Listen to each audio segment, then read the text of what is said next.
Bon, il n'y a pas grand monde à cet arrêt. Bonjour à toutes et à tous. Bienvenue dans Parégo. Cette semaine, je propose de démarrer par un petit quiz. Si j'ai le pouce levé depuis un quart d'heure, c'est parce que 1. J'attends désespérément mon bus. 2. Je fais du stop à l'arrache. 3. Je like l'émission. Non, ça sera à vous, je l'espère, d'ici un petit quart d'heure. Ou 4. J'essaye d'attirer l'attention d'un conducteur à la recherche de passagers pour arrondir ses fins de mois. Et la bonne réponse est évidemment la numéro 4. Car oui, aujourd'hui, nous allons parler du covoiturage courte distance. Celui-ci se développait, pourrait révolutionner les trajets domicile-travail de millions d'automobilistes. Car non, les bouchons ne sont pas une fatalité. Si nous étions seulement 1,7 par véhicule, il n'y aurait plus un seul embouteillage dans la région. Problème, malgré les aides financières, les voies réservées, comme sur le périph', les voies dédiées au covoiturage, comme ici, du côté du plateau de Saclay, le covoiturage courte distance peine à décoller. Alors faut-il perdre espoir? Sommes-nous condamnés à l'autosolisme? C'est ce que je vous propose de voir avec moi aujourd'hui. Et non, le covoiturage, ce n'est pas que pour partir en vacances. C'est aussi pour aller tout simplement au travail. Reportage en Vallée de Chevreuse, là où vient d'être lancée la première ligne dédiée au covoiturage courte distance. Un nouveau service censé vous garantir un chauffeur, faute de quoi c'est un taxi qui vient vous chercher. Faire du covoiturage, oui, mais comment? Le principal opérateur actif dans la région nous donnera le mode d'emploi. Vous le verrez, ce n'est pas si compliqué que ça. Nous nous intéresserons ensuite à la voie réservée aux covoites sur le périph'. Active depuis le mois de mars, elle permet de gagner en moyenne près de 10 km/h aux voitures qui l'empruntent. Un sacré gain de temps aux heures de pointe. Enfin, nous tenterons de comprendre pourquoi finalement si peu de franciliens se sont convertis au covoiturage, malgré les aides financières qui se multiplient. Collectivement, nous avons pourtant tout à gagner. Covoiturer, entretien.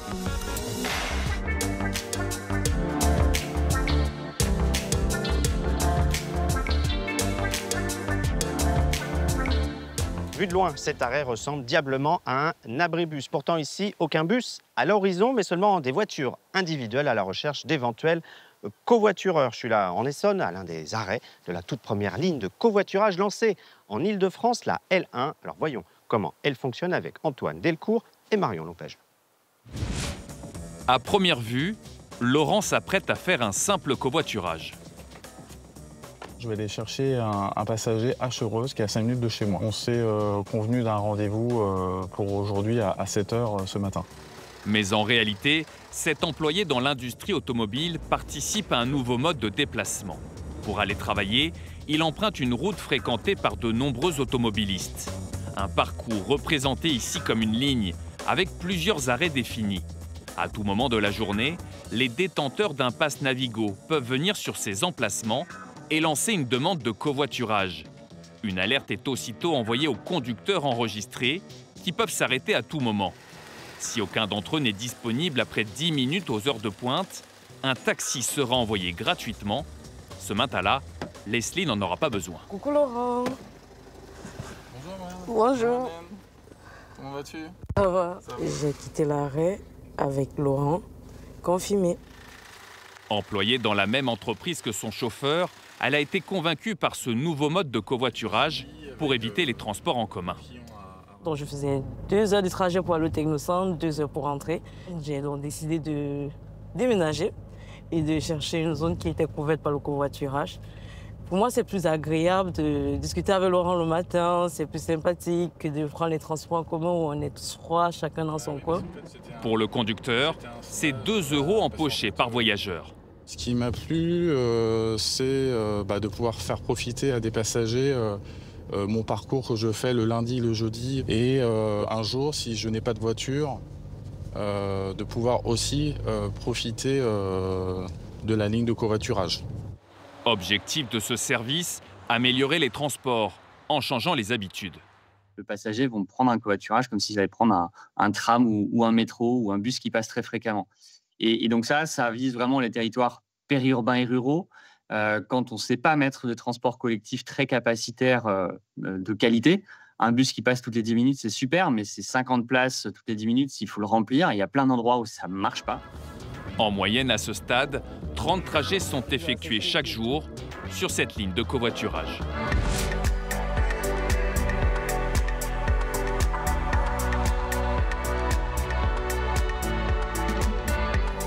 Bonjour Victor Andro. Bonjour Bertrand Lambert. Vous êtes directeur Impact chez Caros, l'un des principaux opérateurs de covoiturage courte distance dans la région. On pourrait citer aussi Blablacar, Delhi par exemple. Quel regard vous portez sur ces lignes dédiées au covoiturage du côté de Saclay qui viennent d'ouvrir? Il y en a 4 désormais. Est-ce qu'elles sont vraiment à même de convaincre de nouveaux automobilistes de devenir covoitureurs? Ça peut être un service pour les personnes qui vivent à proximité immédiate d'un arrêt, qui peuvent s'y rendre à pied par exemple, et qui peuvent être tentées de tester ce nouveau service. En revanche, quand on parle de covoiturage et de covoiturage du quotidien, ce qui compte quand même, c'est la capacité à toucher tout un territoire en proposant du covoiturage porte à porte. Pour moi, le vrai enjeu du covoiturage en Ile-de-France aujourd'hui, c'est comment est-ce qu'on touche et on irrigue les 1300 communes. Alors concrètement, en dehors de ces lignes dédiées, si je veux passer au covoiturage, c'est quoi le mode d'emploi? On télécharge une application. Donc aujourd'hui, on peut télécharger l'application Caros ou celle d'opérateurs concurrents. Mais à partir du 1er décembre, on téléchargera l'application IDFM Covoit. On dit si on est conducteur, si on est passager ou si on veut être alternant, puisqu'on peut vouloir être conducteur à certains jours et pas sur d'autres.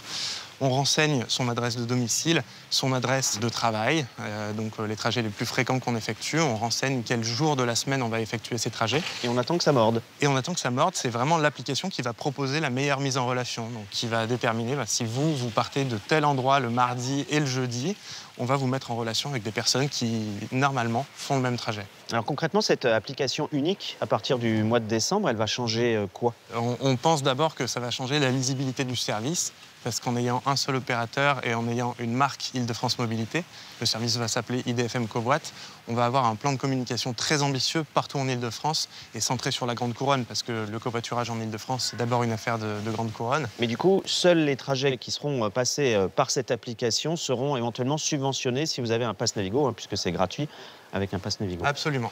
Ou avec un ticket passager à prix réduit si on n'est pas détenteur. Alors si on regarde les chiffres, la croissance du covoiturage courte distance est assez régulière en Île-de-France et assez notable. On a multiplié le nombre de trajets par 5 depuis 2021, mais bon, on va pas se mentir, on partait de quasiment 0. Du coup, l'Île-de-France, bonne ou mauvaise élève du covoiturage si on compare aux autres régions françaises? Si on regarde le top 40 des conducteurs les plus actifs, il y en a 37 dans la région. Oui, écoutez, l'Île-de-France est plutôt une bonne élève du covoiturage. D'ailleurs, aujourd'hui, le premier département de France en termes de covoiturage, c'est l'Essonne. Mais c'est une bonne élève d'un point de vue localisé, c'est-à-dire que vous avez vraiment des poches d'usage massif de covoiturage, particulièrement là où on en a le plus besoin. Le premier trajet de covoiturage en Île-de-France, c'est Évry-Courcouronne, Milly-la-Forêt, qui est assez compliqué de faire en dehors si on n'utilise pas sa voiture.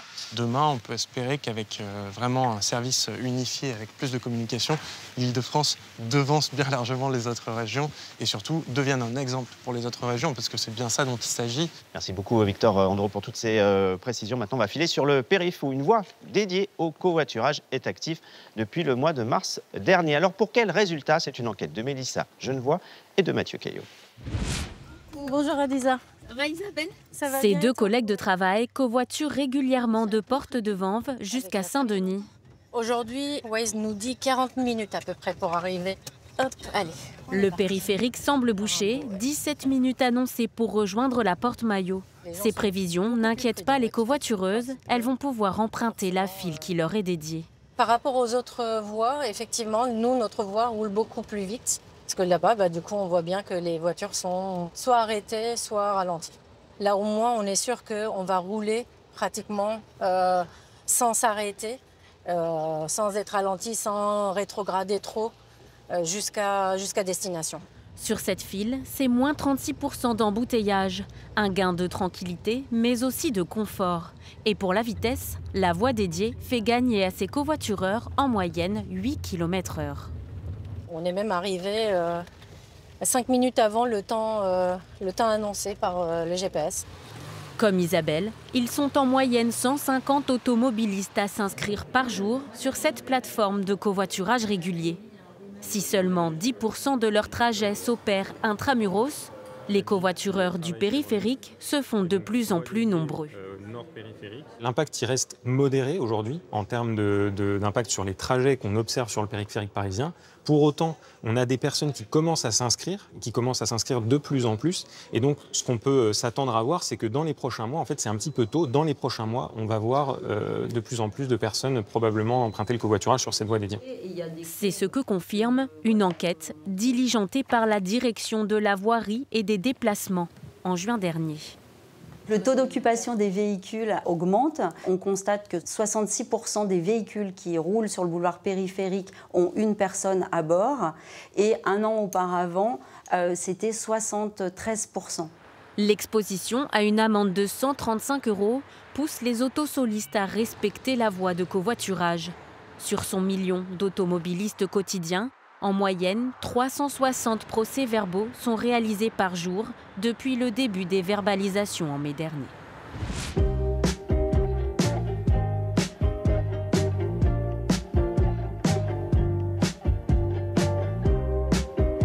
Bonjour Lucille Schmitt. Bonjour Bertrand. Vous êtes présidente de la Fabrique écologique, un cercle de réflexion qui a récemment travaillé sur la question du covoiturage courte distance. Quel regard vous portez sur ces voies réservées qui viennent d'ouvrir à la fois sur le périph', mais aussi la 1 ou la 13 ? Il ne semble pas y avoir beaucoup de monde quand même sur ces voies. Est-ce que c'est un coup pour rien ? Ah non, pas du tout. Nous, on y est très favorable pour deux raisons. La première, c'est que matérialiser la possibilité du covoiturage, c'est sans doute une très bonne manière de faire prendre conscience qu'il existe. Et puis la deuxième, c'est qu'on a vu que ça contribue à fluidifier le trafic de manière plus générale. C'est assez contre-intuitif, mais en fait, d'avoir des voies réservées, ça régule le trafic quand c'est associé par exemple à une baisse de la vitesse comme sur le périphérique. Alors malgré les aides financières qui sont nombreuses, il y a eu celle de l'État, il y a celle actuellement encore en vigueur de la région, il y a ces voies réservées, il y a les lignes dédiées qu'on a vues en début d'émission. Ce covoiturage, il peine à décoller. On a seulement 10 000 trajets de covoiturage par jour en Ile-de-France, c'est très peu. Qu'est-ce qui coince ? Alors ce qui coince d'abord, c'est le culturel. On sait que quand on a une voiture, l'autosolisme, comme on dit, c'est quelque chose qui, d'une certaine manière, permet de garder une sorte de confort, d'intimité. Au fond, la voiture, elle est à soi, et c'est une manière d'échapper, entre guillemets, à la difficulté des transports en commun, à la grève, etc. Donc il y a des éléments qui sont des éléments psychologiques. Et puis la deuxième chose que je dirais, c'est que c'est aussi le modèle de société, et particulièrement en Ile-de-France, dans lequel de plus en plus les trajets domicile-travail sont des trajets longs, des trajets compliqués. Et du coup, se rajouter la contrainte d'aller chercher quelqu'un, de s'arrêter sur une aire de covoiturage pour prendre un ou deux collègues, c'est compliqué. Ça implique aussi que les entreprises doivent davantage s'y mettre. Donc on est dans une situation où la question du comportement individuel et de l'organisation sociale se mélangent. Alors il y a un chiffre qui m'a marqué dans votre étude, c'est 28% de la hausse de nos gaz à effet de serre transport sont liés depuis 1960 à la baisse finalement du remplissage de nos voitures individuelles. Il y a donc un vrai enjeu écologique autour de ce covoiturage. Alors quelle solution pour que finalement ce covoiturage puisse enfin décoller ? La solution, c'est de montrer que ça ferait moins de bouchons et puis de faire le lien entre un comportement individuel et ce qui se passe collectivement. C'est une des difficultés, c'est que lorsqu'on prend sa voiture le matin, on n'imagine pas forcément qu'on va aller dans les bouchons et surtout on n'imagine pas forcément qu'en se détournant ou en s'arrêtant sur une aire de covoiturage pour prendre quelqu'un, au fond, on va jouer un rôle collectif. Donc je crois que le sujet, c'est de faire vraiment le lien entre l'individuel et le collectif là-dessus. Donc vous le disiez tout à l'heure, ça peut faire sauter les bouchons, le covoiturage, ça on ne le dit pas forcément assez. Aujourd'hui, on est 1,1 en moyenne par voiture. Si on était 1,7, il n'y aurait plus un seul embouteillage dans la région. Ça paraît presque une baguette magique. Oui, ça paraît presque une baguette magique, sauf que les comportements individuels et les politiques publiques, c'est pas évident de les réunir. Mais si nous n'avons pas la conscience de ce que nous avons comme capacité à faire bouger les choses, rien ne se passera. Merci beaucoup, Lucille Schmitt, d'être venue dans Parégo. Voilà, c'est la fin de cette émission. J'espère que vous en savez un petit peu plus sur les avantages et peut-être aussi les inconvénients du covoiturage courte distance. Mais peut-être pouvez-vous vous laisser tenter. C'est une bonne chose à la fois pour la planète et pour votre portefeuille. Nous, on se retrouve la semaine prochaine, même jour, même heure. Passez un très, très bon week-end. Salut!